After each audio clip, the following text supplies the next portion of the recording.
Independent thoughts, independent life. This is Chad Benson. Day 26 of the invasion in Ukraine. It is not getting better. It is getting worse. And it is now a situation where it is a stalemate, and it's getting ugly because the Russians are, at this point, just firing off everything they possibly can. They no longer care. This is one of those situations where we've talked about it before. It's an act of attrition, right? This is when quantity becomes quality. You have more stuff, you have more men at this moment in time, and you're trying to defend everything. They have to defend their area, and they have to defend themselves. You have to defend innocents, civilians, mothers, fathers, grandma, grandpa, older people, the sick, as well as your city. And it is not stopping anytime soon. A number of sites clearly sheltering civilians have been hit, with over 1,000 missing just from 2 locations. There's been heavy fighting in the city as the Russians advance there, overnight issuing an ultimatum demanding Ukrainian military surrender Mariupol and retreat. But this morning, an advisor to the mayor refusing point blank to surrender. Yeah. And that is not happening. They are. Here's the difference, though. While you're defending all of those things, they're defending something that is within inside of them. They're defending themselves as human beings, as Ukrainians, as free people. That's what they're defending themselves. So one, you have less to defend. One, you have more to fight for. And it's tough. It is getting ugly and ugly and uglier because now it's just random firing. Now it's just shelling after shelling, whether it's there or Irpin or wherever it is. It doesn't matter now. It is all about just firing away and doing everything they can to make their daily lives as much as hell as possible. And because it's in a situation now where it is becoming a stalemate, it is becoming just a standstill. They're not moving. It's been 9 days since they've advanced in places like Kyiv. Because of that, they're just going to sit back now and lob rocket after rocket, shell after shell. That's what they're going to end up doing, in hopes that they can negotiate something that will give some sort of Putin a win, but understanding that the longer this goes, the worse it is for Putin. The longer this goes, the worse it is in a sense of, we were talking about it today, how does this end? There's 1,000 ways it can end. Very few, if any, are a win for Putin unless he goes in there and truly finds Nazis are running the country and the Western world goes, oh my God, we didn't know that. Zelensky, on the other hand, has to start thinking about, okay, what's my end game? Besides staying alive, what's my end game? What's my end game for my people? What's my end game for all of this? Because it can't be we sit here until there's nothing left. There has to be something. I'm ready for negotiations with him. I was ready over the last 2 years. And I think that without negotiations, we cannot end this war. I think that all the people who think that this dialogue is shallow and that it is not going to resolve anything, they just don't understand that this is very valuable. If there is just 1% chance for us to stop this war, I think that we need to take this chance. We need to do that. Yeah. So what Putin wants is neutrality, you never join NATO, and you demilitarize. I think he would be fine with, we'll never join NATO, at least while you're alive. Neutrality is fine. but you don't get to tell us whether or not we have a military, because the reason we're in this mess is we gave up our nuclear weapons in return for protection, of which you signed on to protect, and instead you attacked. Let's go back to that. We gave up our stuff based on the promise that the United States, right? Russia, like the UK was in there, would all protect as a just-in-case scenario that we were invaded. Lo and behold, one of the signees invaded us. Chuck Todd brought something up very interesting about this. And think about this. Friday, he had his big, giant, huge, soccer stadium. He said it was 200,000, probably closer to 80 to 90,000. And what you're hearing now is a lot of those people were asked, wink, wink, nudge, nudge, to be there through employers saying, hey, today, take a day off and get paid for it. Go swing this flag around and sing this new song called, was it Made in the USSR? Or Made in Moscow, about how, it's Belarus and Ukraine and Moldova are all part of us, and Crimea. But think about this. Georgia, Crimea, let's not forget the Chechen area. Think about those things, right? So think about those three. Those three right there. Now into the Ukraine. What is it going to do? Well, let's negotiate. If there's a peace deal that gives Russia a piece of Ukraine, essentially, are you concerned that that will reward Russia for this aggression? Ukraine is an independent sovereign nation, and I have full trust in President Zelensky and the government in making the right judgments of what kind of peace talks they should engage in and what kind of agreements they can agree to. Our responsibility is to support Ukraine, but also ensure that this conflict do not spiral out of control or expands and escalate beyond the Ukraine. Yeah, translation, hey, are we rewarding him for bad behavior? Jens Stoltenberg there. Are we saying, hey, look, here's the deal. He threw a fit enough that we're going to give him some extra stuff just so he'll stop. But you and I both know that never ends that way. He could have gotten that stuff 10 days ago, 2 weeks ago. He's on a mission now, and that mission, I think, is to destroy and to crush. 323-538-2423 at Chad Benson Show's your Twitter. Tweet at us, text the program. Meanwhile, back at home, hearings going on today. SCOTUS, they begin.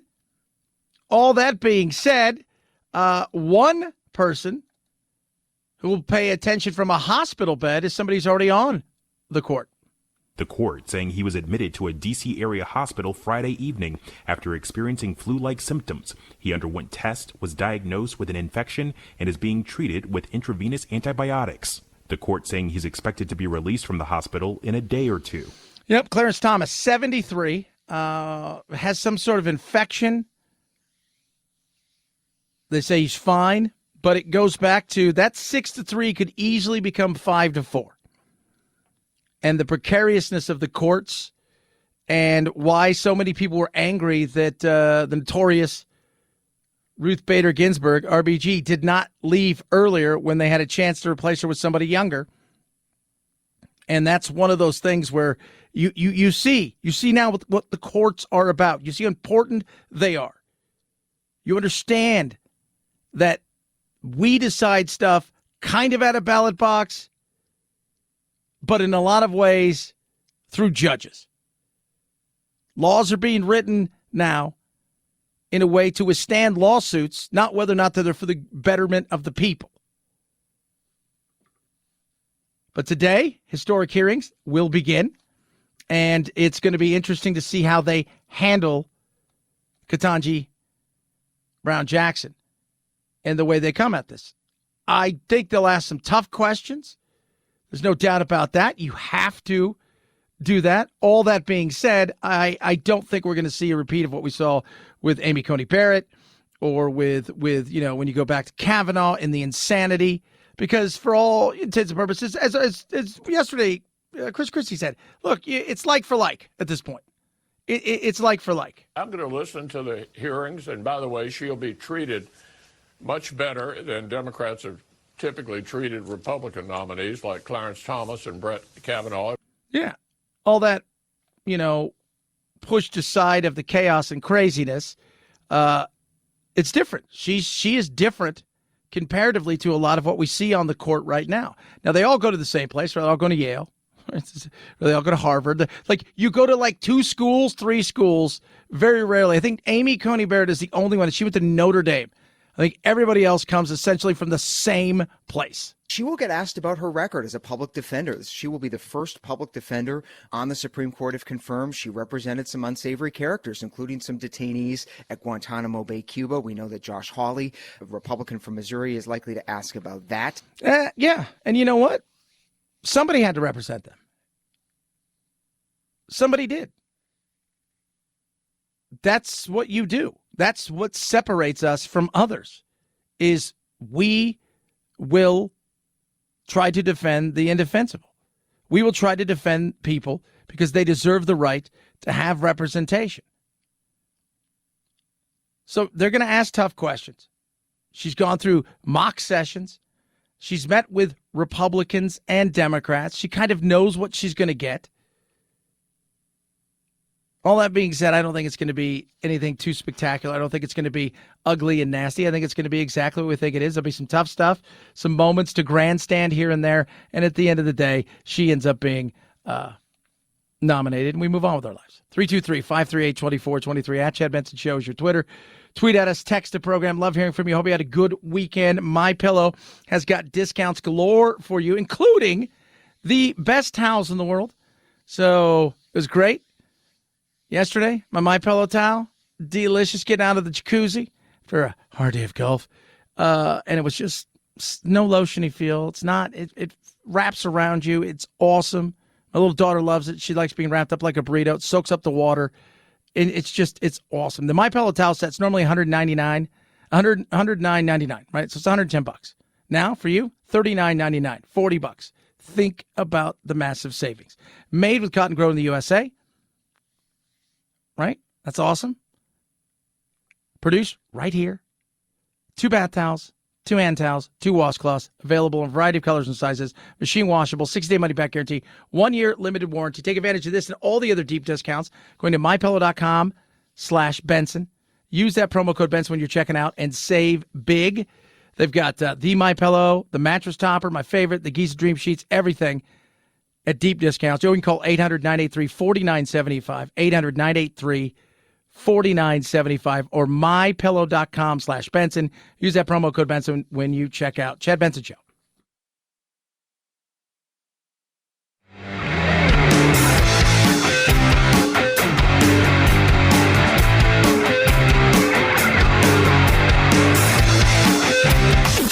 Helen Keller is a Nazi terrorist that is a male. Is that what you're telling me right now? Yeah. Are you thinking of Hitler? Who's Hitler?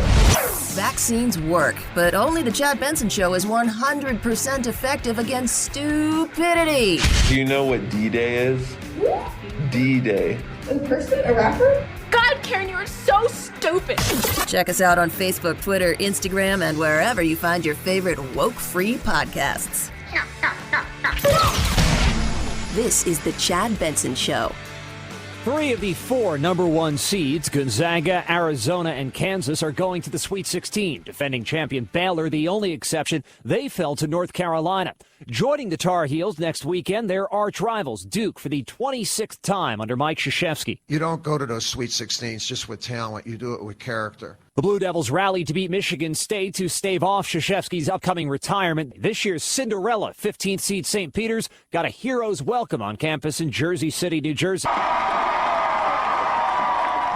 The Peacocks play Purdue Friday. Yeah, that's right. The Peacocks are, well, they're just enjoying everything that you should enjoy, right?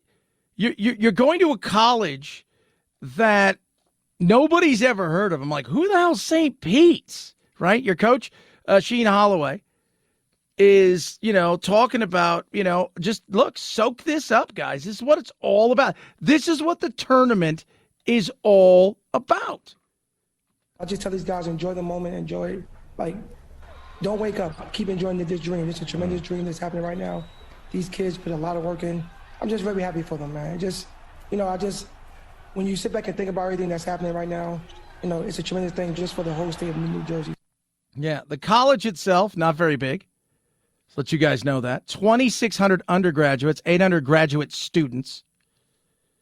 Their basketball team, which is, they play essentially in a high school gym. It's the Run Baby Run Arena. They're now into the Sweet 16. Soak everything up. It's awesome. You got to love every second. This is what this thing's made of, is the giant killer, if you will.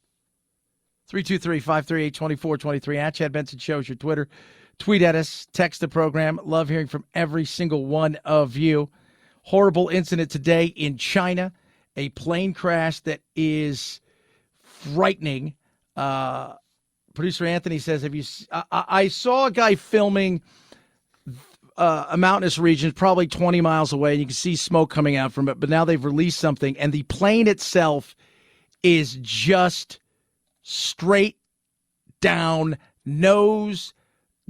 It looks like a missile. This chart from Flight Radar 24, it shows the altitude just plummet instantly. No word on any survivors, but 132 people on board. And of course, American investigators will want to look at this crash, but the Chinese will have to invite them in. Yeah, because it's a jet that we're familiar with. It's a 737-800, which is a workhorse for twin engine.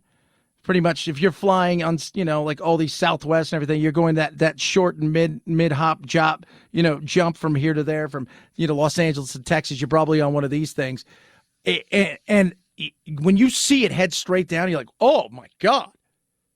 Like it's not even And they said it dropped about 22,000 feet in about a minute and a half to 2 minutes. Awful. 323-538-2423 at Chad Benson Show, your Twitter. Some more on the Ukraine, and the world's most boring person is Chad Benson? No, it's my show.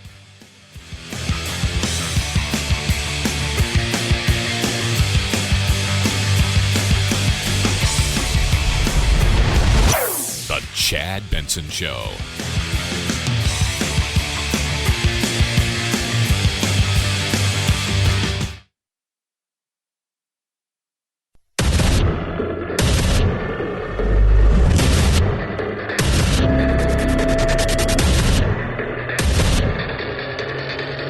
Independent thoughts, independent life. This is Chad Benson. I was telling the guys, Florida right now is full of debauchery, more so than usual.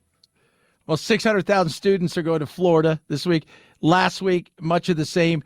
Port Aranis, a town near the Barrier Island, on the Barrier Island just north of South Padre, has a population normally of 3,000 peoples. 3,000 folk. The people's is 3,000. This week, 350,000. That is insane. Debauchery. Well, there's no COVID anymore. No, there just wasn't. So 2020 saw a dismal 1,500 people a day flying to Florida. 2021 saw 65,000. Now, 570 to 600,000. People are ready to party. They're ready to have fun. They're going to turn it loose. They're going to get turned, as the kids would say nowadays. Yeah, it's nuts. Of course, though, if you live there, right, you're like, this sucks. All that being said, it's nice to have people back here spending money. As crazy as they are, it helps. But what about COVID? At the same time, most of this country is now dropping COVID restrictions because of declining cases. Health officials tonight are closely watching a new subvariant of Omicron that's spreading overseas. The cases we're seeing are just the tip of the iceberg. That coronavirus subvariant is called BA2, and across Europe and China, it's spreading quickly. Dr. Anthony Fauci believes America could see a new wave of these cases this spring. We expect that over the coming weeks, it likely will be more and more dominant over the BA1. And of course you do. Is anybody even paying attention anymore? I'll be honest. I mean, are they paying attention? Numbers yesterday, 29,000. Deaths, 879. A year ago, 55,000. At this point, what are we doing? Right? But I understand why you go, we've got to worry about this because it could come back at any moment. People have moved on. They're not shutting their lives down and they're not doing any of those things. And the other reason that so many of these nations are feeling this is because the thing that we've talked about, first of all, endemic, right? Pandemic, endemic. Secondly, hiding from the monster doesn't make the monster go away. Many of these nations hid from the monster. Much more restrictive than even, think more California, New York, but even more so in some places. And then when they opened the door, guess what? Monster was still there. For all of our insanity, we got a lot of people infected. We got people that have got the juice, and we got people who got infected. The vaccines work against it, and it doesn't appear to cause more severe disease than the current dominant strain. But scientists believe it's between 30 and 80% more transmissible. The director of the CDC says don't throw away that mask just yet. They should put that mask in a drawer because if we have more cases that occur in the wintertime, we want to make sure that people have had the opportunity to take those masks so that we can re-implement them and protect people should we need them again. It's coming. It's coming. It's coming. You know it is. It's coming to a place near you. But are you going to listen? That's the other thing. Are you going to listen? You're like, look, I got the shot. I got the booster. And then everything I was supposed to do, half the people, you're like, I got the shot, I got the booster, and I still got sick. Enough. And I look around and I go, Africa doesn't have the problems that we do, right? India's got, 1.5 billion, 1.3 billion, God only knows. They didn't have this, they didn't have issues like, there's a lot of places you look around and go, why didn't you guys have these things that exploded? Why is it only certain nations tend to have this? Have you noticed that? Or they just take it much more serious in a different way? I don't know, but I don't see the issues that some other places. Yes, all nations have been touched by this, but some, maybe our diet plays into it. Maybe that's part of it. But don't throw that mask away.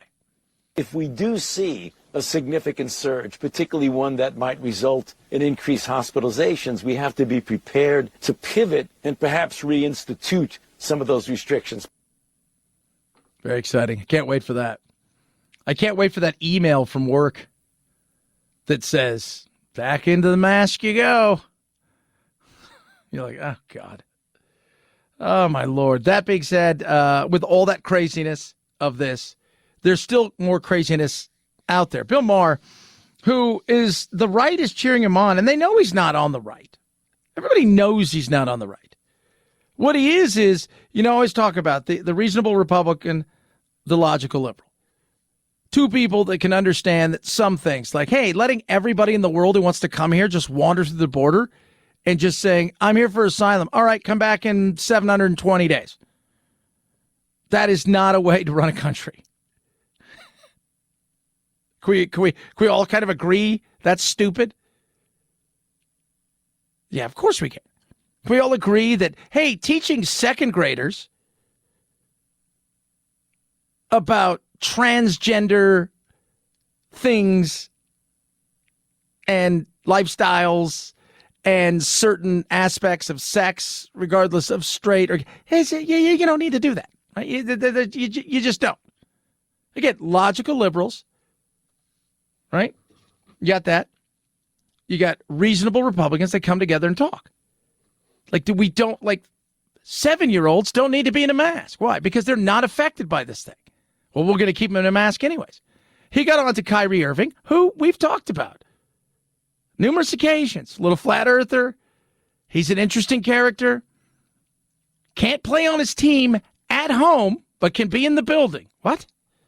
This is exactly why people are fed up with this. I saw a poll recently. 70% of people say, COVID, we're just going to have to live with it. Let's get on with our lives. 70%? Okay, that's where America seems to be. Kyrie Irving, a great basketball player, can not play in New York in home games because that is their law. He can play on the road, and he does. The other day, they saw him sitting in the stands, one row behind, but he couldn't step on the court. There he was, maskless with all the other maskless people, sitting in the stands, but if he stepped on the court, he would somehow be a threat to humanity. Yeah, that's the insanity. You can fill the arena, about 18,000, full of unvaccinated people. So you can do that. The other team can have a player that's unvaccinated. You do all of these things, but he can't play? It makes no sense. And I believe that if he had been, say, a player for the Orlando Magic, yes, he would have been allowed to play in New York as a visiting player. I should have said he's unvaccinated. That's why he can't play, and he will not get vaccinated. Okay, that's his choice. It should be respected more than it is, but okay. Why should we respect that? Should he go in with a loaded gun and spin it around? I'm sorry, Max, but that's arrogant about health in general. Why? Why? Because you're assuming that we know everything about health, and we don't. Yeah, and that's another one of those arguments. Who should just be able to walk in and just fire guns off, just willy-nilly style? That is stupid.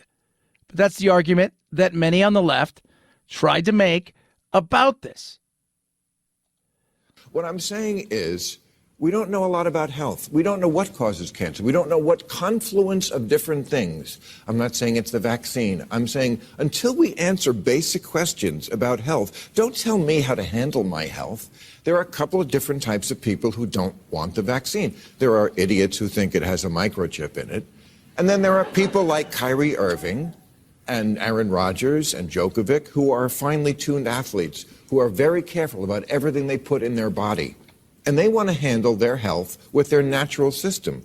That should be respected. Yeah, 100%. I agree. And if you're vaccinated, then what do you care what somebody else does? Should be more like that. And we're not, because control, fear, identity. That identity thing, I'm telling you guys, it's a kick in the grundle. 323-538-2423 at Chad Benson Show's your Twitter. Tweet at us, text the program. Gas prices.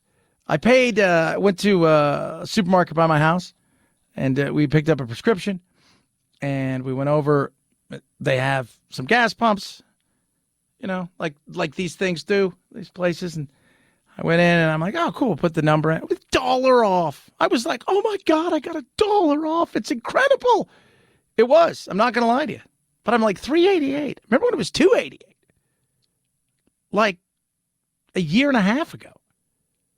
But we're celebrating. Oh, my God, it's $3.88. We got $1 off. And I'm like, this is frustrating as hell. Gas prices are still hovering around record levels. The question now is whether consumers will start to change their behavior because of these high prices at the pump. I think we may have peaked so far for the current hikes in that we're at $4.32 per gallon. But there are things on the horizon that will lead to gasoline prices going higher, namely the switch over to summer blends of gasoline. Those blends are more difficult to refine, more complicated to distribute, so that leads to the price going up. Yeah. And it depends on where you are, right? So if you're in the East Coast and throughout the Southeast, you've got a much easier run with oil because you have more, pipes that pipe things out. Places like California, throughout the Southwest here, we get what California has. So in bringing a lot of that in, we're going to get that summer blend, which is more expensive. We don't pay their taxes and their bizarre surcharge that they have, which nobody really knows what that is, which it amounts anywhere between 25 and 30 cents per gallon. But it's nuts, right? It is. And gas, oil's not going anywhere. Today, it's up to $1.13 again. And we're sitting here going, okay, what's the next thing? Because I think a lot of people are expecting gas prices to rise through the summer as they normally do. We've already got this massive high, and we're still waiting to find out what's it look like in the coming days, weeks, and potential months throughout this nightmare of a war in Ukraine. Prices go up like a rocket and go down like a feather because the retailers are making money when the prices go down. When prices go up, they're covering their cost of doing business for their next deliveries. But as prices go down, if they can keep their prices higher, artificially higher, despite the fact that they're getting cheaper deliveries, that's when they're making money. So hope folks will change their thinking and realize that when prices are going down, they go down slowly. You know, they rise like a rocket and fall like a feather. That's because there's profit taking happening by the local retailer. You know, we're all paying as a result. Yeah, and that's not going to change. They lose money when it rises really, really fast. And when it starts to go down, they're going to make up their price and what they've spent and cover it and take their profits. And we can sit here and bitch, oh, we're going to change the way we do things. I know us. I was out this weekend. We're not changing anything. We're shopping the same. We're eating out the same. We're just griping a little bit more. That's it. We're not changing anything. We're a nation that likes to drive, and we're a nation that consumes a ton of oil, and that's not changing. 323-538-2423 at Chad Benson shows your Twitter. Tweet at us. Car Shield. Speaking of things that are getting expensive, repairing your car is expensive.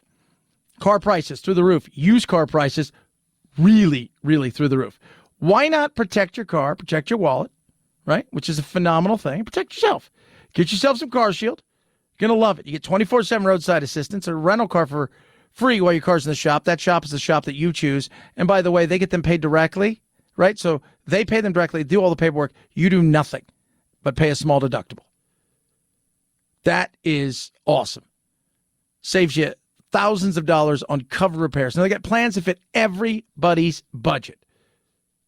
And it is just the smartest thing. We have it on our cars. And when you see where car prices are going, you realize, ugh, what do I do just in case that check engine light comes on? Well, it's Car Shield. Right now, save 10% by going to carshield.com/Benson or call 800-391-8888.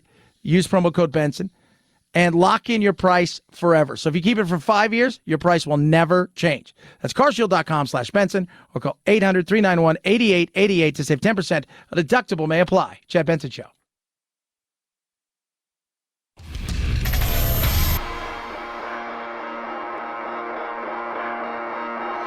Welcome to Chad. No, not the country. The institution. The Chad Benson Show. The IEV electric car. We were just looking at it. I was telling the guys it's a new car. It's about $6,000. Goes about 28 miles an hour. Gets about 62 miles per charge. And you sit inside of it. Well, to get inside of it, the front goes forward and the back goes out like those tables at Thanksgiving when your mom and you pull the table apart. You got to pull it, and then you get inside of it and you can drive it. And it's awful looking. That's all I have to say. So why would I do that when I go spend $12,000 and get an awesome golf cart that goes as fast, probably farther, and it's cool? Let me tell you what America's going to say to this. People, electric cars are going to be great. Electric cars are great if you, I don't know, have $70,000 to $100,000. You want to get a car that's cool. No, like the Prius, it's great. Oh, yeah. No. The Volt, right? Just the Eel. I don't even know if there's something called the Eel. Sounds like there should be something called the Eel. Well, so you drive it. I'm driving the Eel. Gets 212 miles to the charge. It's just not. It's not happening. We love our cars.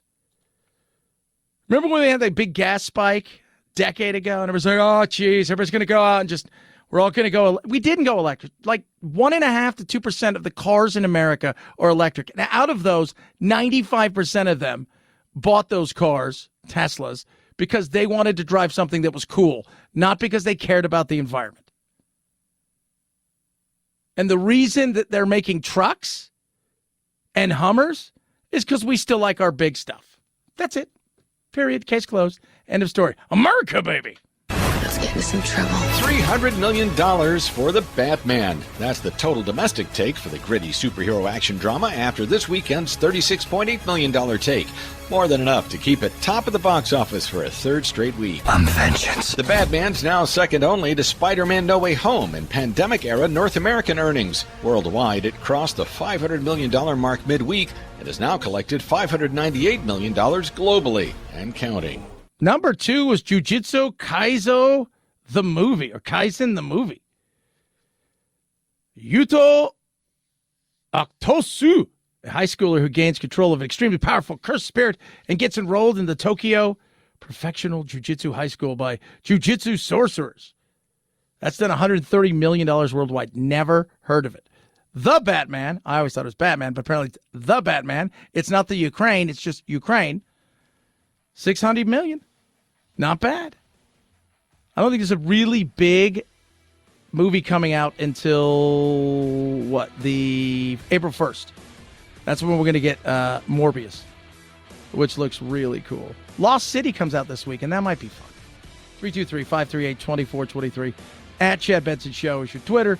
Tweet at us, text the programs, Chad Benson Show.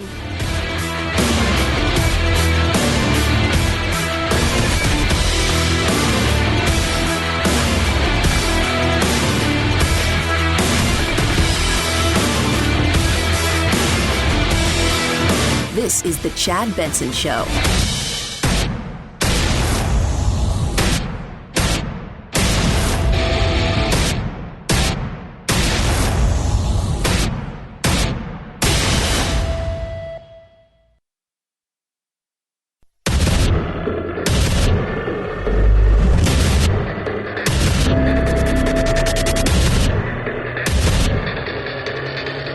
Independent thoughts, independent life. This is Chad Benson. It is getting uglier and uglier. It now looks like it is going to be an act of attrition, and the Russians feel that they can just lob bombs nilly-willy anywhere and everywhere they need to do as much damage as possible to hopefully bring the Ukrainians to their knees. In separate incidents, a shopping mall was hit, killing at least 8. Others were rescued from the rubble. Earlier in the day, another Russian missile strike devastating another apartment building in a residential neighborhood in the capital. The civilian death toll soaring across the country mercilessly. Yep. And they're getting frustrated. They're encircling the Capitol. Mariupol, that they're doing everything they possibly can to try and get them to surrender. It is not happening. A number of sites clearly sheltering civilians have been hit, with over 1,000 missing just from 2 locations. There's been heavy fighting in the city as the Russians advance there, overnight issuing an ultimatum demanding Ukrainian military surrender Mariupol and retreat. But this morning, an advisor to the mayor refusing point blank to surrender. Yeah, Zelensky is wants to sit down and talk with Putin, but they're not going to demilitarize. They're not going to do that. Staying neutral, not joining NATO, fine. Maybe even giving them some of the Donbass region up through, Crimea, up into Crimea. Okay, but the thought of demilitarizing is a no-go. Rightly so. Remember, they gave up nuclear weapons in hopes that they wouldn't be invaded because we promised them, along with the Russians, that we would protect them. Well, guess what? The Russians have attacked. So, yes, keep fighting. If that's the offer that you're getting, what other choice do you have? Because do you think if you give up all your weapons and demilitarize that they're going to stop? No, they're going to occupy. They're going to turn it into whatever they want to turn it into. All the while this is going on, the nightmare of refugees is continuing, and it's getting worse. The UN says 10 million Ukrainians are without a home, nearly a quarter of the country's population, nearly 3.4 million refugees fleeing to neighboring countries, another 6.6 million displaced within Ukraine. In Warsaw, Poland, Ukrainian refugee children playing and later coming together to sing. A chance to forget the war and family left behind to fight in it. Yeah. And they expect that to grow and grow and grow. Biden's going to be on a call today with many leaders throughout Europe, and he is going to be there later on this week in Brussels. I know last week Zelensky said it basically, if you had any cojones, you'd come here and meet. That's silly. Understandable. Yes. That I think 2-3 weeks ago, when the Polish prime minister and his deputy prime minister, and I think you had a Czech and a Slovenian prime ministers that went there, you could say, all right, you know what, that's something you probably could have. At this point, that's suicide, and that would be, you cannot do that. Would I be surprised? Were there presidents in the past that might? Yeah. This isn't one of them. And if he does, but if, you would have to be so in and so out in such a way that it would be, it's just, to me, you couldn't. But he's going to go there. He's going to speak. He's going to talk to his counterparts. Last week, Friday, he had a 2-hour call with Xi. I think we're at an inflection point in history. I think, and I mean that sincerely, it occurs every several generations. I think we're in a genuine struggle between autocracies and democracies, and whether or not democracies can be sustained. And I'm going to be speaking to President Xi. He'll remind me that I told him, he remembers every damn thing I've said, unfortunately. But all kidding aside, we talked about the idea, he does not believe democracies can be sustained in the 21st century. Because things move so rapidly, technology is changing so much, democracies don't have time to arrive at consensus. Yeah. Look, what we are as a country, this great experiment, has lasted a lot longer than most people think it should have lasted, and it continues to do so. Our republic is amazing. We're not, quote unquote, the democracy, we're a republic. If there was no republic, we'd be in serious trouble, I think, much more. But because we're a republic, because each state governs itself, we're in a much better position. And that's the beauty of what our founding fathers set up. Realizing that in the past, democracies have failed and they just didn't work. But giving people and giving states their autonomy to work within the federal guidelines and making the states as important as can be, saying, hey, look, these are the things the federal government's going to do.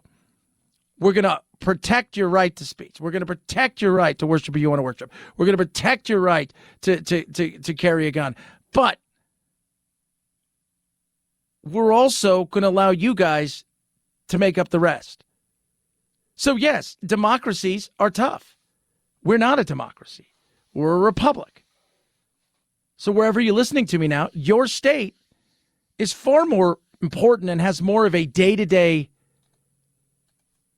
influence in your life than the federal government does. Again, the feds are there to protect certain things. Now, I guess the meeting went okay. Saw the one of the Chinese ambassadors this weekend on one of the talking head shows, and they don't want any part of this. This is not good business.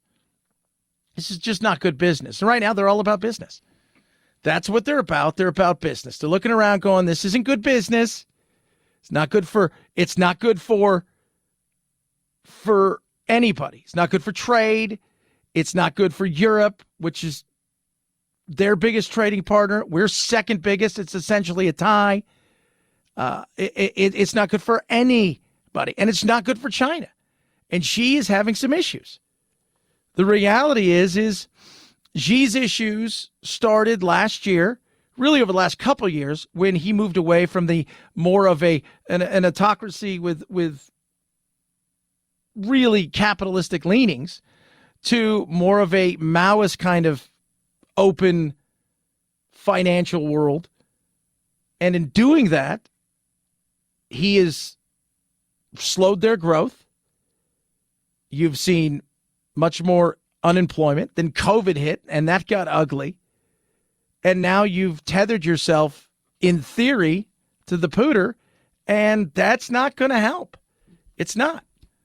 especially if he goes down sideways or gets to a point where he unleashes something ferocious, which the more that you hear about him stalling out, the more that you hear about the fact that over the weekend he had the FSB leader who was essentially the KGB guy and his second in charge put under house arrest. Last week he had several others arrested saying they were leaking information. You're seeing your top military commanders killed in the theater of war in Ukraine. This is not going the way he wants. And the more frustrated he gets, the more fear that he's going to unleash something. Over the weekend, apparently, hypersonic. We seem to be worried, and we should be, about escalating the war there in Ukraine. I understand those concerns, but Putin is not worried about that. By using hypersonic missiles like this, he is escalating the war and using the kind of missiles that not only travel at supersonic speeds, but can avoid detection on the ground. Yeah, which is scary. China's supposed to have one. We have tried. We have some that are close, and apparently we have a plane that can fire hypersonic missiles. In theory. Again, so many of these things are theory. So many of these things that we hear about, whether it's over there or here, it's like none of this stuff's ever been really, it's been tested, but not battle tested. Much different. Talk to our buddy Mike Lyons, talks about there's a lot of stuff out there right now that we have contractors who are help fight this war, who are using stuff that the other soldiers aren't getting, that our soldiers in places don't have, because you want to battle test it. Right? See if it works. But the thought of a hypersonic missile is terrifying. And from what I've read and the people I've talked to, none of them are nuclear ready. They're dangerous, they're deadly, but they're not nuclear ready. And hypersonic changes the game. It's seriously scary. And the more he gets bogged down, the more desperate he gets, the more he pushes the envelope of making this war of attrition. The worse it is for the world, the worse it is for the Ukrainian people, obviously. The worse it is for Europe as they're taking in millions of refugees who are fleeing. And then for China, the worse it is for you and your economy. And people are looking at you going, there's going to be two sides of history on this one.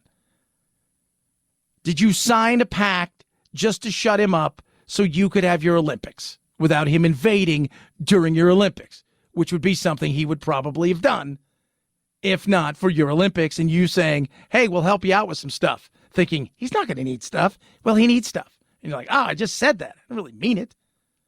323-538-2423 at Chad Benson Show's your Twitter.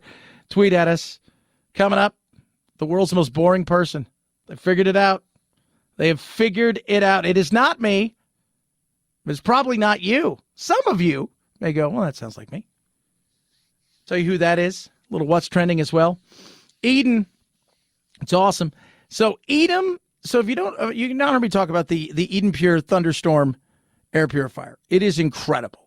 Okay, it really is. It knocks odors out fast. I've got dogs, lizards.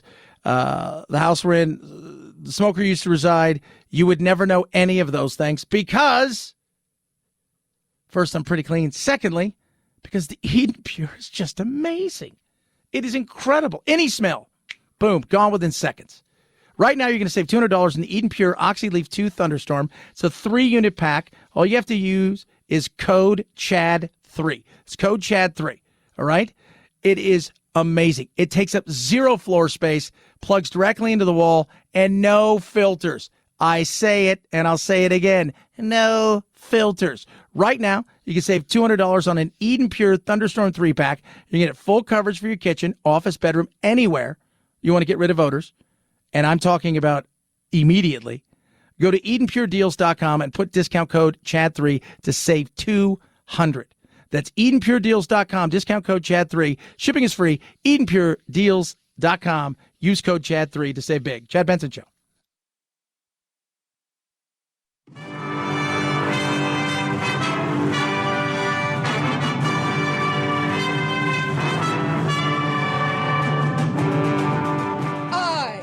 To be free. I am not a terrorist. I am not Antifa. I am not a sex slave that wears masks. Don't be a cutie pie. Probably sit around and cook some soups and eat bread and desserts and just get all fat and sassy. You're running my life, Bob! Yeah, you haven't seen anything yet. You're listening to The Chad Benson Show. 5, 4, 3, 2, 1, 0, ignition, liftoff. Now it's time to find out what's trending. What's trending? Yeah, what does that mean? I mean something, right? Like it's trending on the old internet. What's trending? Let's take a big find out what's trending on the old webs of internet, shall we? We'll begin over here in the magical world of Google. Last 24 hours, number one trending thing. Not Ukraine, not NCAA basketball, not Clarence Thomas. Real Madrid, the soccer team. They were humiliated yesterday by Barcelona 4-0. Amazing game. Villanova basketball, also trending big time, as was Clarence Thomas. And Ketanji Brown Jackson, she will start her hearing today. It's the first black woman to be nominated to the Supreme Court. Ukraine and Daddy Yankee is announcing his retirement. We're trying to figure out from what. He's 45 and he's decided he's hanging it up. He's done. I'm done. I'm not doing this anymore. I'm not being a reggaeton star anymore. No more for you. After 32 years, he's going to do one more album and a final tour. The only person I've ever seen go, all right, look, I'm taking a break and I'm not coming back for a while. Like, I'll give it to Garth Brooks, right? He said, look, my kids are young. I want to watch them grow up. And he did that at the height of his career, and he just disappeared. And then he came back. Now you can't get rid of him. Over to Twitter. Ukraine rejects Russia's demand to surrender Mariupol by Monday morning. They said, I'm paraphrasing there, Boeing. China Eastern Airlines plane carrying 132 people has crashed in China's Jiangxi region. 130 people on board. It is horrific. There is a video out there where you can see the plane. It flies into a forest, a real nasty region, mountainous. But the plane just took a nosedive, and you see the plane go behind a mountain, but it comes down. It looks more like a rocket than a plane. NCAA, obviously trending on the old Twitter last night. The U of Arizona, as they like to be called now, beat the TCU Horned Frogs. Everybody's bracket is absolutely crushed. My bracket is, it's not crushed, but I was telling producer Phil, so on Friday, I was in the top like 10,000 of the old ESPN bracket thing, right? So I had pretty much every team but the St. Pete's. By today, I'm ranked 3.9 million. That is my ranking.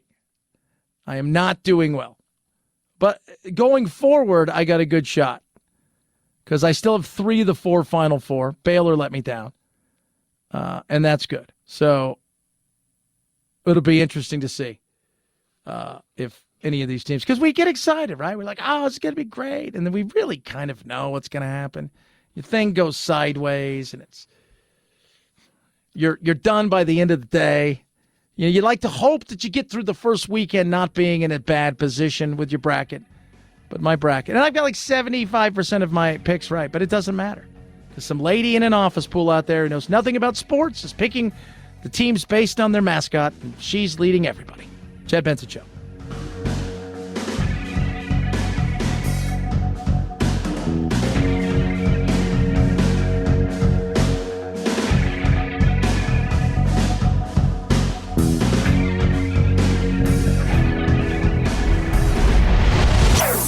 Chad Benson Show.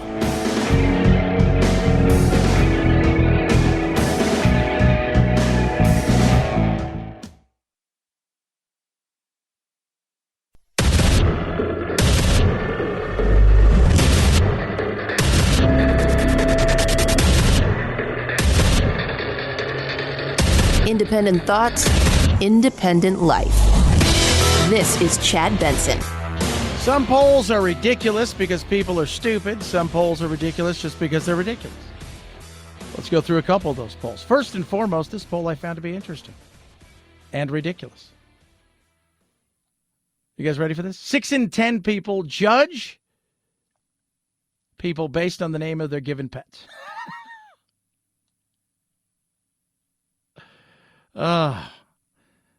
Yeah, you can go to studyfinds.org. It said in the season 11 episode of HBO's hit comedy Curb Your Enthusiasm, Larry David struggles to even utter the name of Angel Muffin, a dog he's agreed to watch.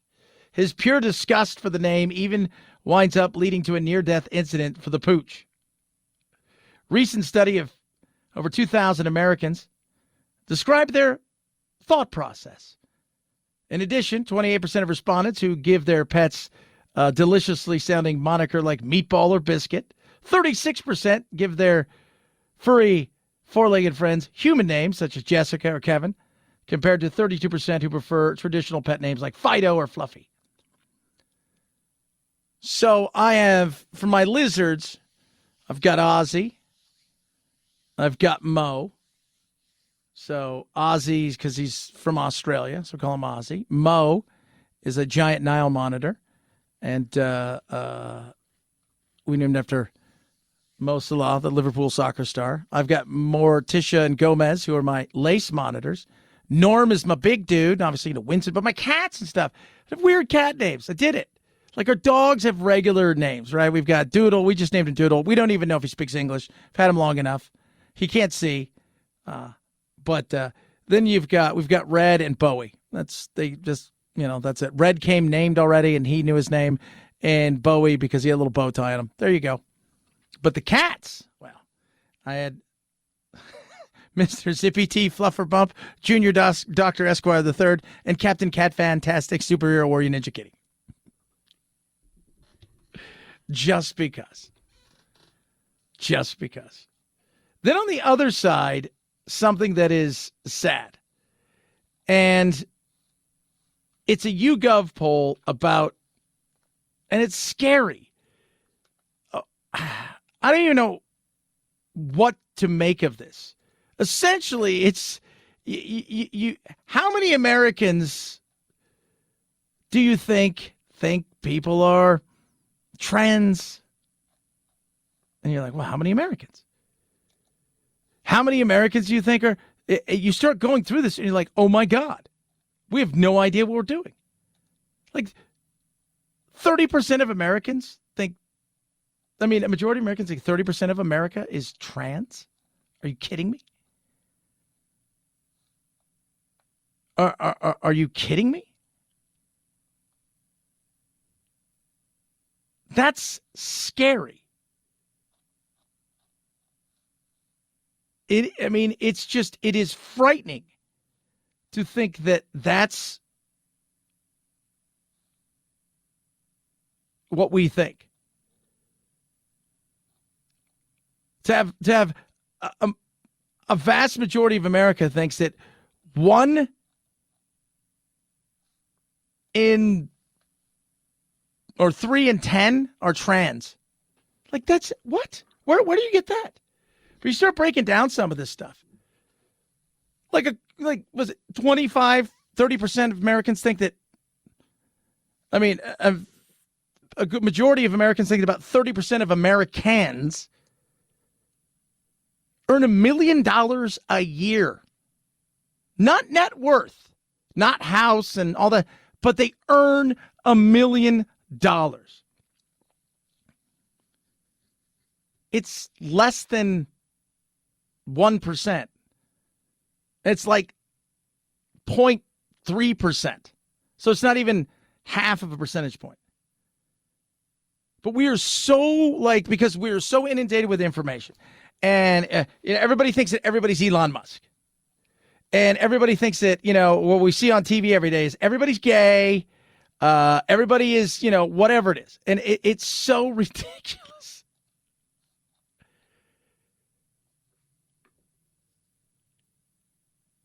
True population of transgender is not what people think, which is like 21%. It's actually 1%.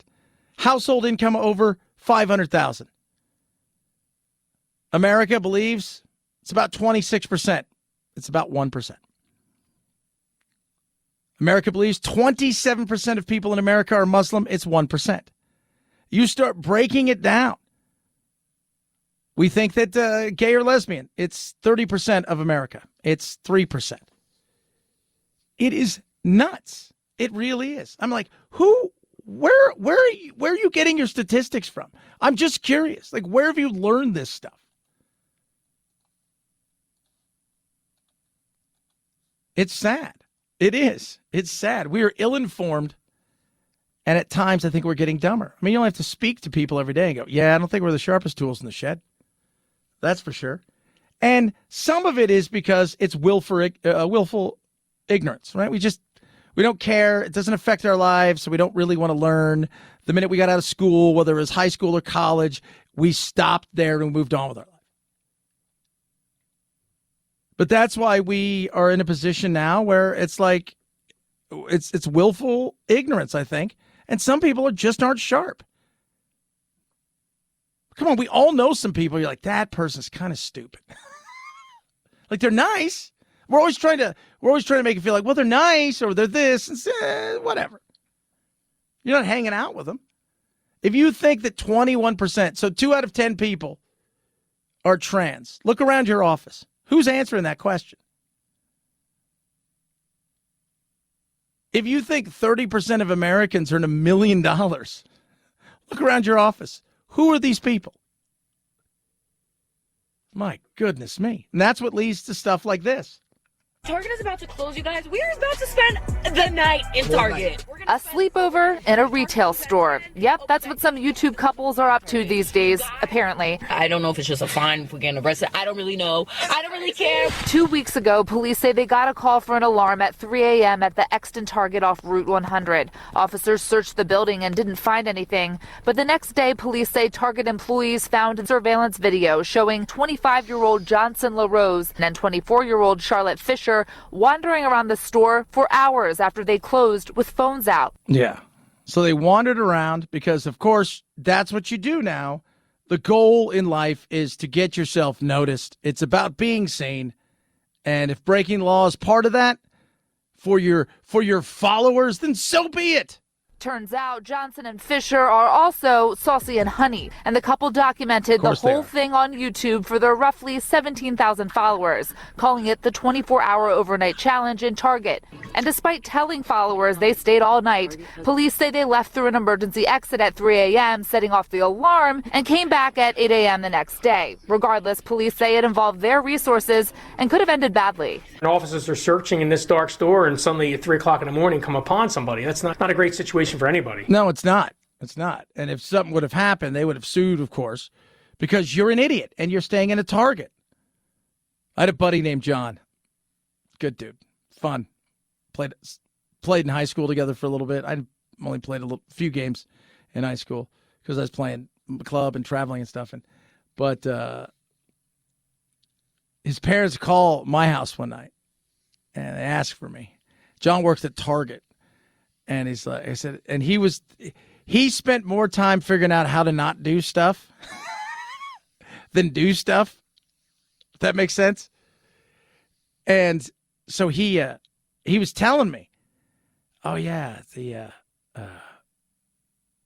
I go in the back and I make a little bed and I clock in and nobody ever asked for me. There's so many people there and I just kind of just relax and he took a little TV up there, you know, you can plug it in and he goes, I just watch it. And he fell asleep one night at Target. I'm like, nice. I said, I think I know where he is. And sure enough, he got out of there like 2 a.m. But that's just stupid and lazy. This is stupid. He didn't mean to fall asleep. These people are stupid. And this goes back to what we're just talking about. These are the people that probably think everybody around them makes $1 million a year, but can't figure out why they take the bus. Now facing criminal trespassing and conspiracy charges for 1,600 views as of Wednesday afternoon, Saucy and Honey told me there won't be any more retail overnighters, and then asked me to subscribe to their channel before leaving in a Tesla. No regrets, just living life and having fun. It's kind of sad that all this came out of it, but we were expecting a fine, nothing crazy. Nothing crazy like this. Well, these charges can carry jail time up to 7 years. Trying to find out what they were doing. Was there something criminal? By the way, Saucy and Honey have added about 8,500 people since their ridiculousness. It's like every time I hear one of these challenges, I mean, we were kids, we did stupid stuff, right? But we did it.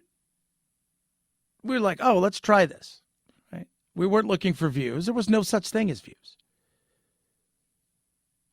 We'd ride our bikes. I know that was crazy. We did it without helmets. Oh, jeez.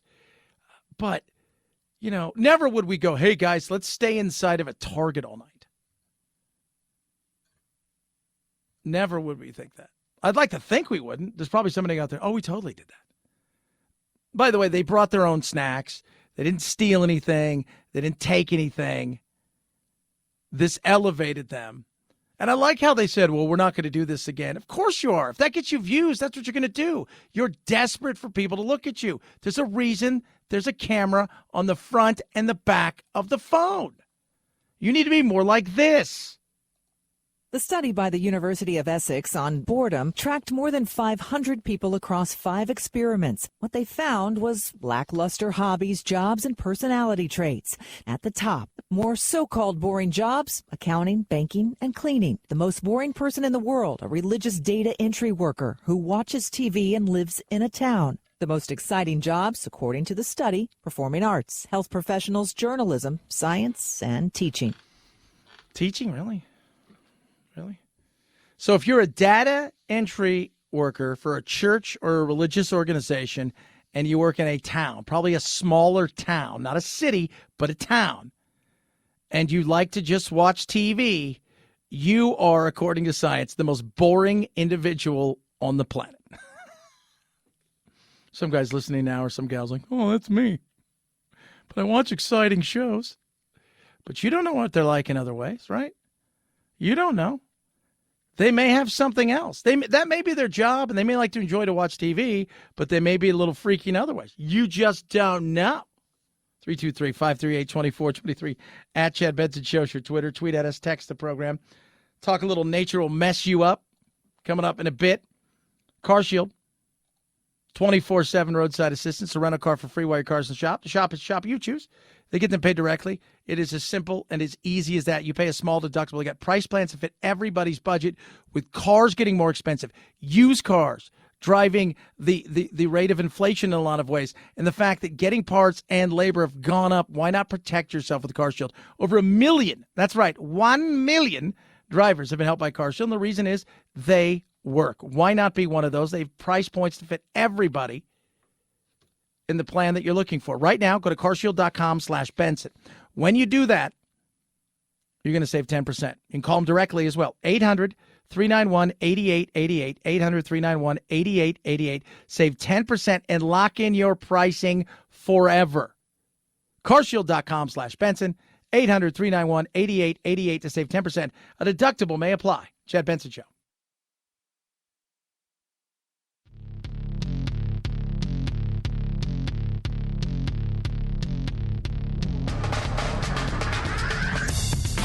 Serving up talk radio medium rare and dripping with irony.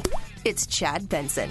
That portion of the segment where we remind you, producer Phil, remind everybody about nature. Nature will mess you up. Mess you up. Case in point, an Italian tourist was fatally attacked by a shark off the Caribbean island.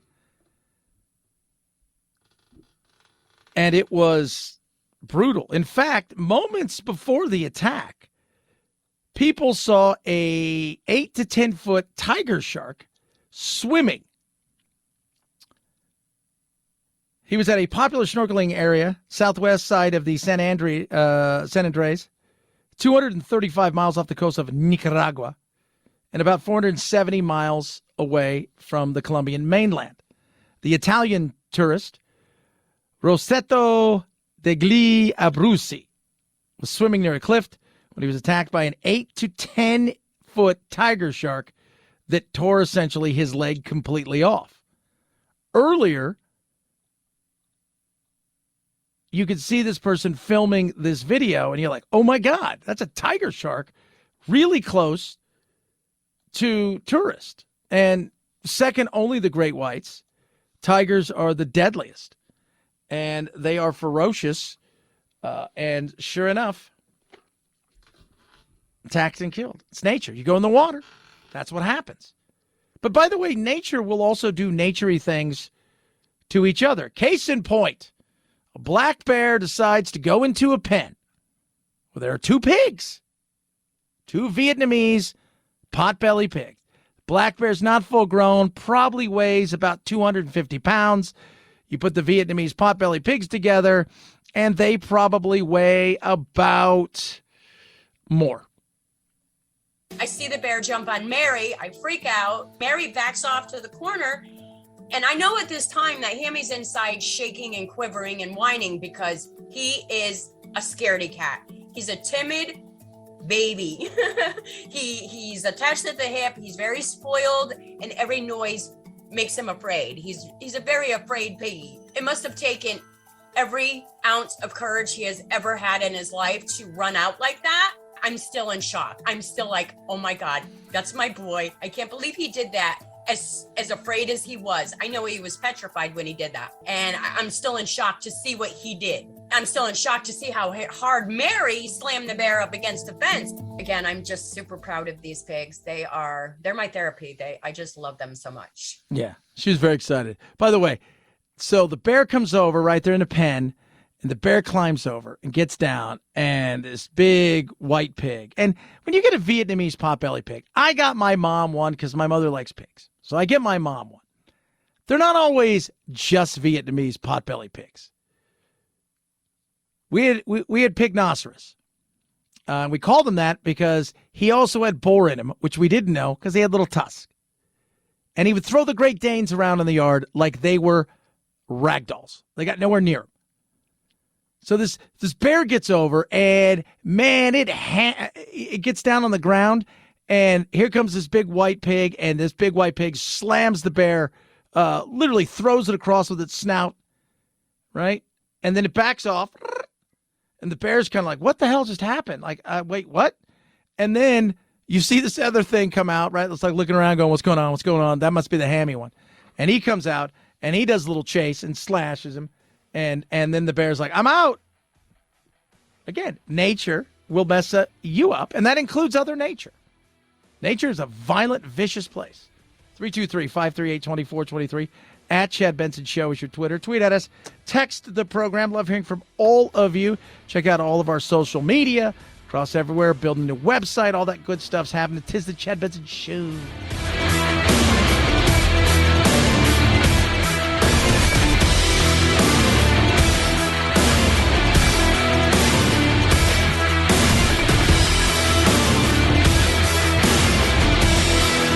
This is the Chad Benson Show.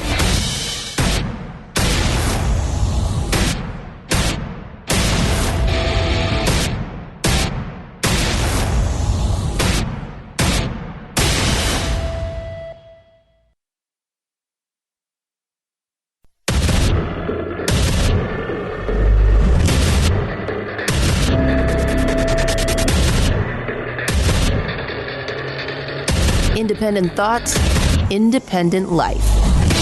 This is Chad Benson. Day 26, the war continues, and it is getting uglier and uglier. Russia is struggling more and more. And when you have struggles, you get frustrated. When you get frustrated, think about it as a child. What do you want to do when you can't do something? You start throwing a fit, you start banging things, you start breaking things. There are indications that this first stage of Russia's ground invasion has stalled, but this is part of a more conventional operation. Russia has all kinds of unconventional tactics at its disposal. Chemical weapons, which it used indiscriminately in Syria, are still very much a frightening possibility. The danger is that the current status quo is starting to look like a failure for Vladimir Putin. There's a sense we're approaching a fork in the road. One path leads to peace, the other to escalation. Yeah, and that's not going to change. They have failed at what Putin thought they were going to do. First of all, the fight that they are getting is something he had no idea was going to come, according to his people that were informing him. It's going to be easy. Then we can roll on into Moldova. That's no problem. You got nothing to worry about. I got this, boss. You got nothing to worry about. What about the West? Don't worry. They're not going to do anything. They don't have the balls to do anything. The West shuts everything down. West says, hey, we're done with you. We're going to arm these guys and gals to the hilt. We're going to give them everything that we possibly can. Don't worry, says some of his people. Our stuff's great. Except for the oligarchs took all of the money that they were getting to rebuild their weapons and instead built half-ass plywood weapons, kept the majority of it, and are now watching what happens when these javelins and these stingers hit their stuff. It is a nightmare. So now it is time to do what? To be pissed and to break stuff. A number of sites clearly sheltering civilians have been hit, with over 1,000 missing just from 2 locations. There's been heavy fighting in the city as the Russians advance there, overnight issuing an ultimatum demanding Ukrainian military surrender Mariupol and retreat. But this morning, an advisor to the mayor refusing point blank to surrender. No, and they're not going to. Then you move over to Kyiv, which has pissed him off more and more. Mariupol, there is nothing there. It is absolutely destroyed. Kyiv was the big one, though. That's the prize. There it is, right there. Oh, the prize. It's right there in front of you. It's right there. Get it. Go get it. Except they're not doing that. They're not. Because they can't. Not at this moment in time. In separate incidents, a shopping mall was hit, killing at least 8. Others were rescued from the rubble. Earlier in the day, another Russian missile strike devastating another apartment building in a residential neighborhood in the capital. The civilian death toll soaring across the country mercilessly. And that's what he's doing now. He's going to make it an act of attrition. He's going to make it untenable. He's going to kill tens of thousands of people. He is going to do everything in his power to make it so they come to the table and they say, okay, we'll negotiate. Okay, we'll do it. Okay, we'll give in. Zelensky was on with Jake Tapper talking about negotiations. I'm ready for negotiations with him. I was ready over the last 2 years. And I think that without negotiations, we cannot end this war. I think that all the people who think that this dialogue is shallow and that it is not going to resolve anything, they just don't understand that this is very valuable.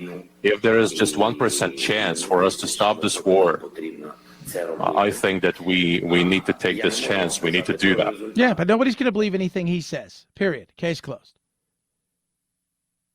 Remember, he invaded you after signing off saying he would defend you, that the Russians would defend you, that if you gave up your nuclear weapons, that, yes, they would defend you along with us.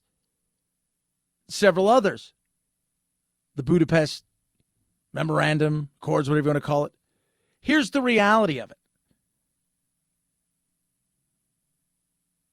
They're going to do everything in their power to kill as many as possible until eventually he does something so ridiculous.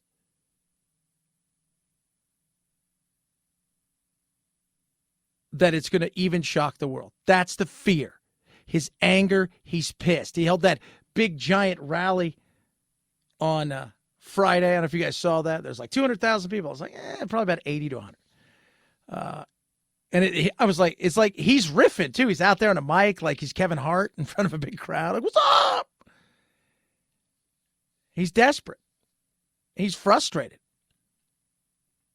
And like a child who can't get the square peg to go through the round hole, they're going to do everything in their power to do it or to break it. And one of the things that he's asked for is no NATO. They've kind of admitted that's probably going to be it. And by the way, NATO was never really going to let them join anyways. The second thing is you've got to remain neutral. Okay? But the third thing is demilitarize. Get rid of all your military. That's a no-go. Like, that's no. Wait a minute. You want us to give up all of our weapons in return for what? You invading us again, not having weapons? He's going to have to give up something, probably the Donbass region. He's going to. Chuck Todd asked a very interesting question to Jens Stoltenberg, the NATO Secretary General, about he's a child. Do we negotiate with a child? If there's a peace deal that gives Russia a piece of Ukraine, essentially, are you concerned that that will reward Russia for this aggression? Ukraine is an independent sovereign nation, and I have full trust in President Zelensky and the government in making the right judgments of what kind of peace talks they should engage in and what kind of agreements they can agree to. Our responsibility is to support Ukraine, but also ensure that this conflict do not spiral out of control or expands and escalate beyond Ukraine. Yeah. So their job is to help and to make sure that it doesn't get sideways and then land at the doorstep of all of NATO, which will then cause us to engage. 26 days, heading into 27 days.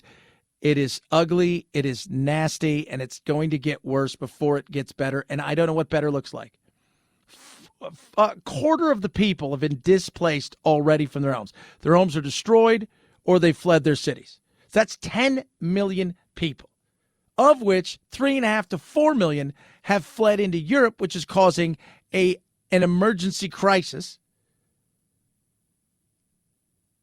that is going to be growing and growing in the next several days and weeks. All because you have some grand plan of which we don't really know what the hell that is. It's a nightmare. It is. 323-538-2423 at Chad Benson Show is your Twitter. Tweet at us. Text the program. A lot of stuff to get to. We're going to squeeze some fun stuff in, including how much it costs the average person a month to fill up their cars. And what jumping $1 and $1.50 will add monthly to their bills. Plus, Ketanji Brown Jackson is being grilled, the first of 3 days of being grilled.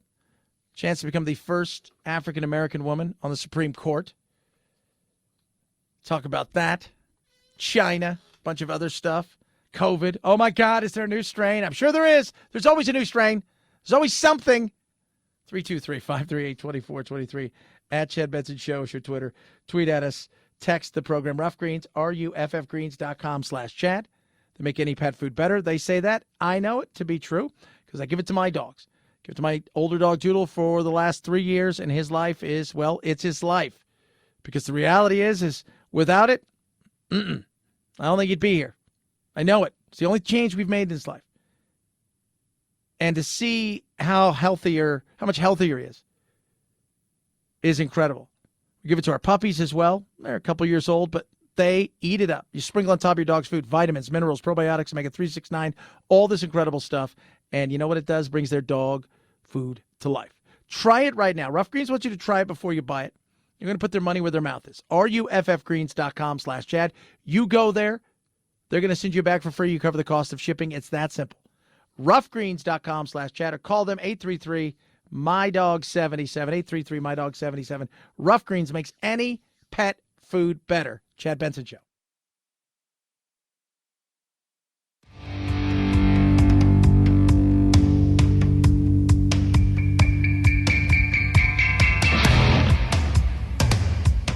Irreverent?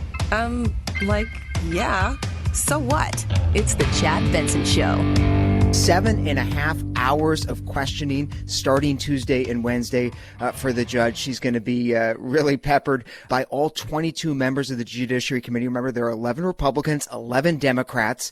And, of course, she is going to be in the spotlight for the fourth time. She's been before the Judiciary Committee before, but it is unquestionably going to be a marathon hearing for everyone involved. Yep, it is. Ketanji Brown Jackson is going to have her day in front of everybody as she started today. So she's got today, tomorrow, and then Wednesday. Are there going to be some serious questions asked? Oh, I'm sure there are.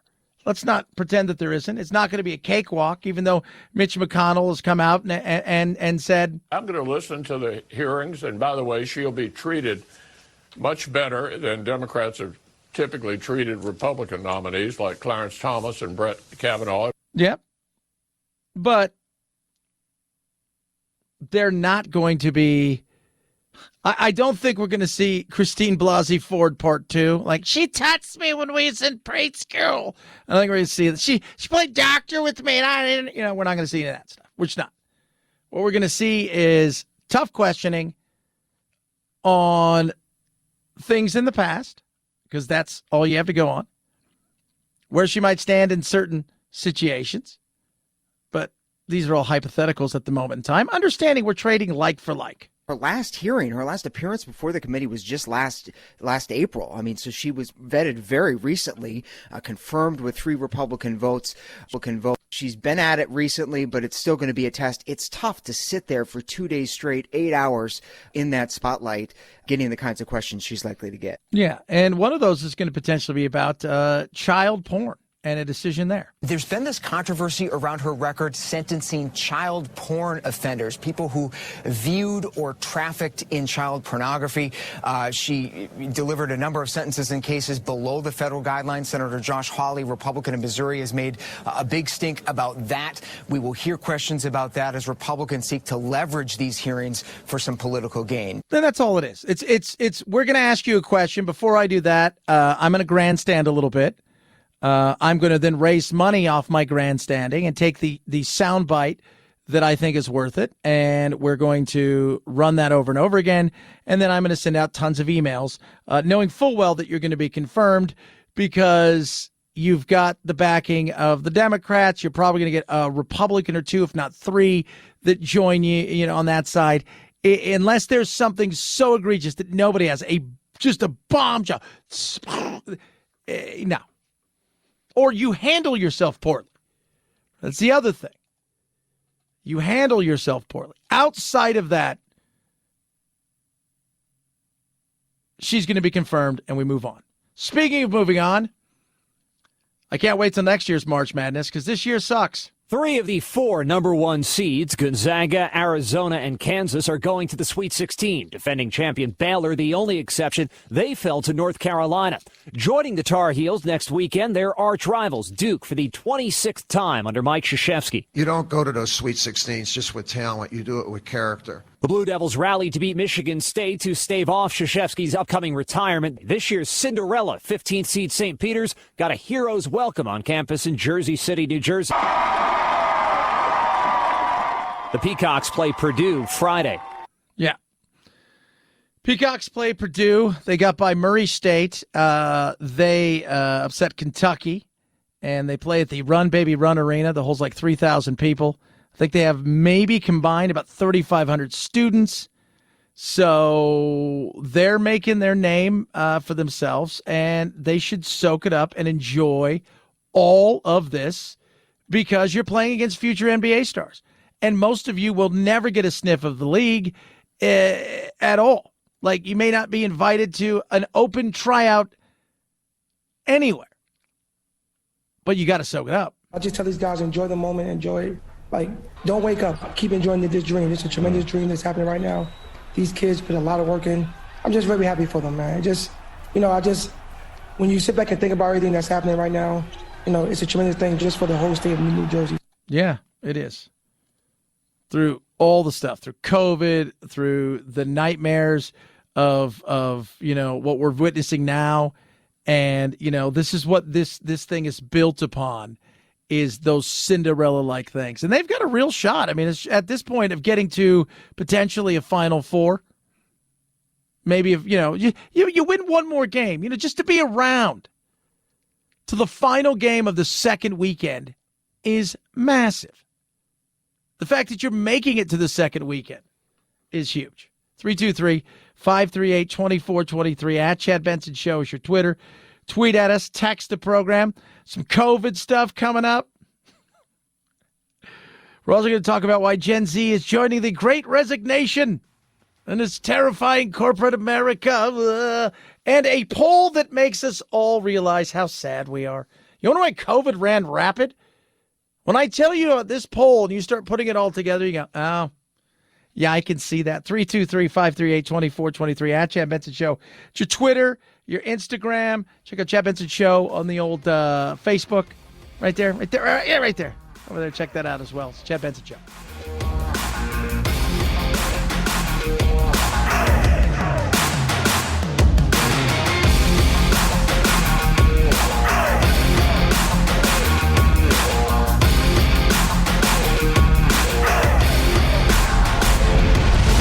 The Chad Benson Show.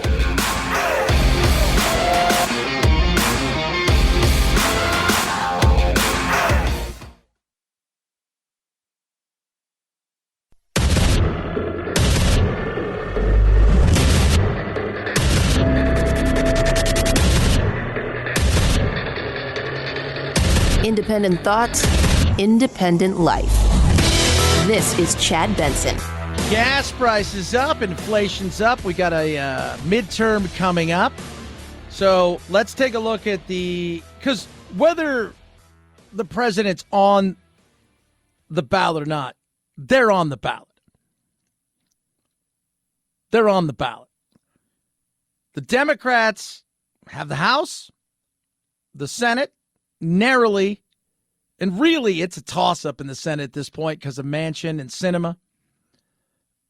And obviously the executive branch, right? So normally we kind of like, hey, you got too much power, we shift. But in the last, let's just take a look at this, right? So January of last year, rising price of everything. COVID was not as smooth as he thought it was going to be. And let's be real, not as smooth as all of us wanted it to be. A nightmare in Afghanistan. A bigger nightmare in some cases at our border. Yeah, we have a border too, for those of you who have no idea what that is. And of course, you've got the magic of inflation.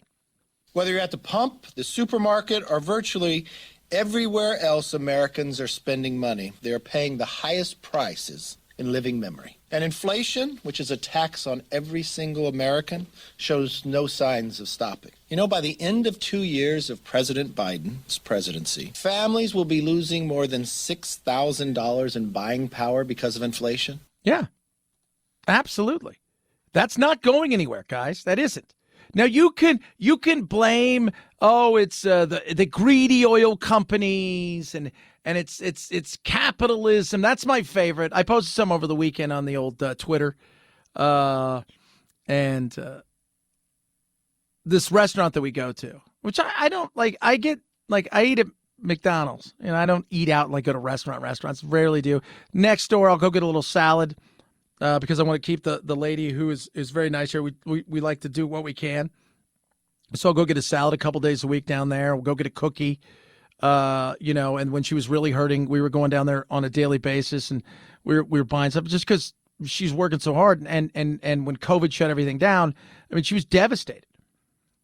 And on the top of the menu, it says we're adding 10% on top of already increasing, the prices before. People are feeling it. They are. And that's going to land somewhere. That is. If you want to be, remember what he said, the buck stops with me. Well, here it is. It's coming to you. Gas prices are through the roof. And you can blame Putin all you want. Has that helped? No. It's made a bad situation a little bit worse. But these things were all happening before the pooter did what the pooter did. And that's going to land at the foot of the president and his party come election time. Joe Biden can't hide from the fact that he is the president of high gas prices, and they're looking for anyone to blame, whether it's Putin, whether it's Republicans, whether it's the energy companies, whether it's COVID. The Democrats have a very big problem with 40-year high inflation, highest gas prices ever. When Joe Biden came into office, it was $2.38 a gallon for gasoline. American families paid $1,000 more for energy last year than the year before. And it's going to get worse. Currently, oil today, at the time of this, Brent crude, $114, WTI, about 110. Gasoline, $3.35. So, why is it so expensive? A lot of reasons why it's expensive, right? Remember, you buying gasoline, you got to refine it. Some places are going to do different kind of refining.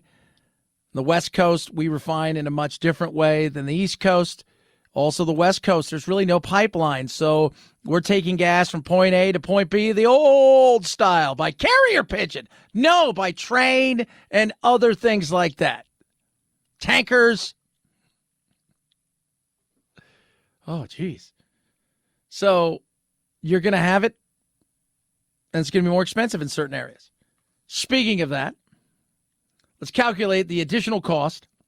So there's a chart my buddies over at MarketWatch put out, and they break down vehicles, right? So assuming the average driver puts 15,000 miles a year on the car, 55% of that, city speeds, 45%, highway, they're doing it. So the monthly gas cost at 5-year average price. So for a hybrid, $76, subcompact, $109, right? So on and so forth.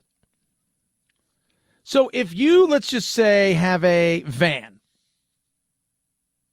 5-year average, about $152. Up $1, you can add $52 to that. Up $1.50, $78. See where we're going with this. The biggest jump in all of these were the high-performance cars, on average about $225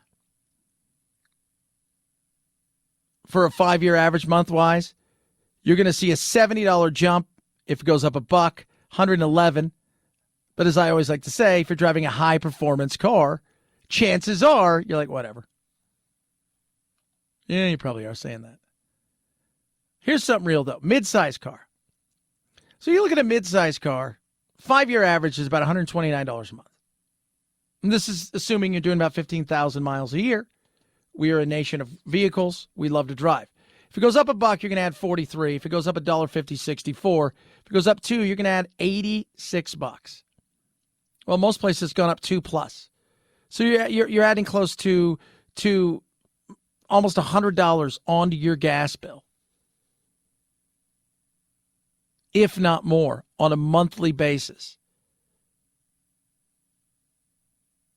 That adds up because spending power, think about this, what you're paying for that's adding up is also going to hit you when you go to purchase things at the store, right? Whether you're just going to get a quick bite to eat at a fast food restaurant or whether you're going to shop for the week. And we'll talk about, we'll make changes. Nobody makes changes. I was out this weekend. I didn't see many changes being made, which is good. People feel like it's, you know what our change is? We'll bitch about it. rather than say, hey, why aren't we drilling here? Why aren't we trying to become not energy independent, but oil independent? Not solar independent,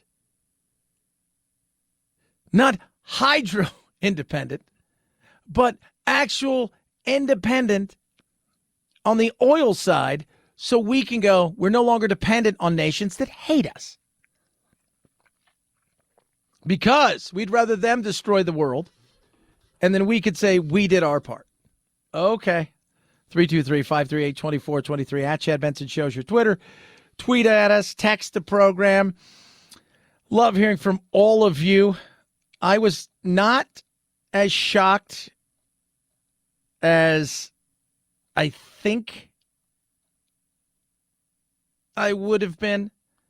So last week it was like one of those natural, it was nationwide sleep awareness week, right? So, daylight savings time, all of those things. They were throwing stuff out there, ways you can protect yourself to help you get more sleep.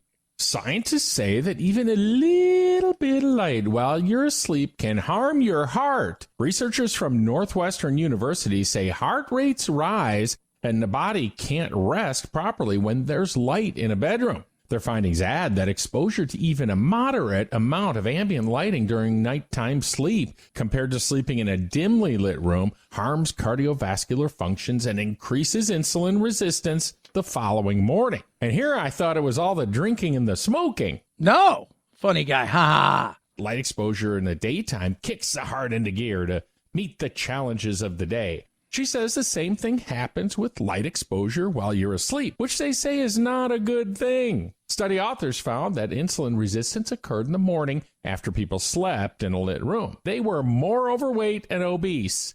Yeah. And weight is important. We've seen how bad we've handled COVID, and much of that, I believe, is the fact that we're a very overweight nation.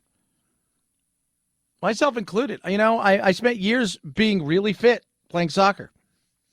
And I'm not super out of shape. I lift weights almost on a daily basis. I could run a mile and not die at a good clip, but I would definitely like to be thinner. But I found this to be a little bit more shocking. 45% of Americans said they did not partake in any physical activity during the week, rigorous or otherwise. Jogging, working out. Survey found that those under 30 of Hispanic declaration were most likely to report moderate to physical activity that met the CDC recommendation of at least 2.5 hours a week. Oh my God. We are not working out at all. And I'm like, well, what is that? Like, people don't walk. They don't do anything.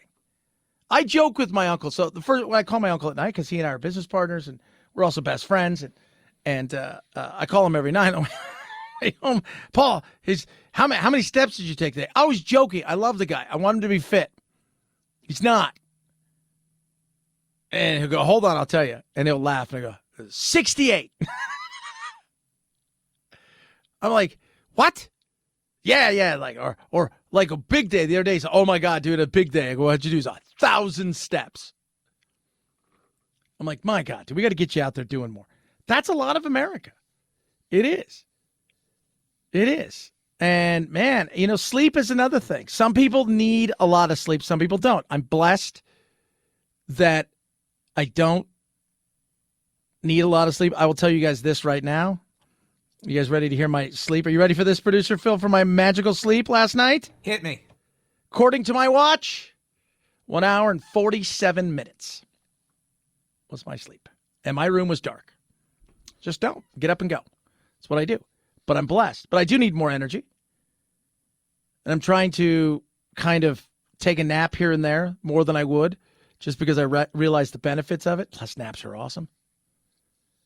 But we've got to do better, people. And that, I'm telling you, the healthier you are, the easier it is to fight stuff off. And COVID was a big issue. And when you go and you look at the people who died, comorbidities, and in many cases, diabetes was a big component of death, especially for anybody under the age of 65. 323-538-2423 at Chad Benson Show's your Twitter. We're large people is what I'm trying to say. Nutritional overachievers. Speaking of that, that's why you need Calibrate. It's amazing. It's easy. It's about making moderate lifestyle changes along with FDA-approved medication to have sustainable weight loss. That word sustainable is huge. The metabolic reset. What is that? Well, when your body starts to lose weight, right, you go in a shock diet and you work out a little bit, your body starts to lose weight, gets to a point where it starts to panic because it was comfortable at a certain level and it had gotten itself into a comfortability level that it was fine with, didn't want to go anywhere. So it freaks out and then it kills your metabolism. This is where Calibrate comes in and how they're different. It's a fully integrated program. You're going to get one-on-one video coaching. You're going to get medical care, including a video doctor visit. On average, Calibrate's earliest members are 15, 20, 30% down with their body weight. Fits into anybody's, and I do mean anybody's, lifestyle. It is simple. It is easy. And that is about resetting your metabolism with the FDA-approved medication. Right now, I want you to try it for yourself. It's not always about your willpower. That's why I want you to go to joincalibrate.com and use promo code Chad. You're going to get $50 off a one-year metabolic reset. That's joincalibrate.com. Use promo code Chad. Joincalibrate.com. Promo code Chad. Do it today. You're going to feel great about it. Chad Benson Show.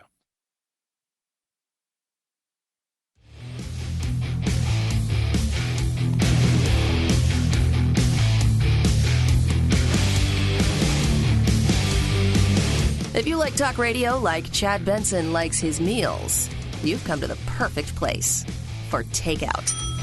The award show banning the 22-time Grammy winner from performing at next month's event. The artist under scrutiny after a string of controversial and aggressive social media posts in recent weeks, several attacking Saturday Night Live star Pete Davidson, who's dating Ye's estranged ex-wife Kim Kardashian. Among the celebrities coming to Kim and Pete's defense, Trevor Noah. What she's going through is terrifying to watch, and it shines a spotlight on what so many women go through when they choose to leave. Ye retaliating with a racial slur aimed at Noah, prompting Instagram to suspend the rapper from the platform for 24 hours last week. Oh, Kanye. Ye. They keep calling him Ye. He's Kanye. He's the Kanye. He's got problems. You know what? Here's something else, right? You know, as much as that's true with what's going on, and I don't really worry about Kim, I think she's got a few bodyguards around her, and I'm not talking about Pete Davidson. So, which most women don't get. It's also sad to see somebody who's having a mental breakdown in front of the world. Like a real one. Not like a Jussie Smollett trying to get sympathy for yourself. Producer Phil told me this. I was like, there's no way that's real. Well, lo and behold, it's super real. His lawyers have filed a defamation lawsuit against the Osandario brothers. They were the key witnesses and also the people that he hired to commit the crime. If you want to talk about somebody going full tilt and leaning to insanity, I mean, he's leaning in. He is a method actor. Like you could not believe. It is this guy. The brothers previously told the court they did not criminally conspire to attack Smollett, but rather helped him stage the attack in exchange for money. My God, people are insane. 323-538-2423 at Chad Benson Show is your Twitter. Tomorrow we'll be heading into the 27th day of the siege, and it is getting uglier and uglier. There are so many horrible things that are still going on, and Russia is just unleashing everything they possibly can, especially when it comes to Mariupol. 10 people were killed just standing in line for bread in the northern city of Chernihiv, according to the governor there. But it's the besieged city of Mariupol that's been the hardest hit. Russian bombs razing the theatre to the ground. More than 1,000 people were sheltering there, and the word children was clearly written in Russian on the ground. And they're continuing to do those things. And it's getting uglier and bigger by the day. And the reason is because, well, quite frankly, he's pissed, he's angry, he's frustrated. And he's like a child who's not getting his way. And the things he was told aren't coming true by his leaders, his friends. And I fear for what may be coming next. But Mike Lyons, our buddy, who's our military analyst, he tweeted out something from November 17, 2015. He goes, "You may fly over land forever. You may bomb it, atomize it, pulverize it, wipe it clean of life. But if you desire to defend it, protect it, and keep it for civilization, you must do this on the ground, the way the Roman legions did, by putting your men in the mud." And your men in the mud end up coming back dead. Have a great rest of your day. We'll do it again tomorrow. Night, night, Jack.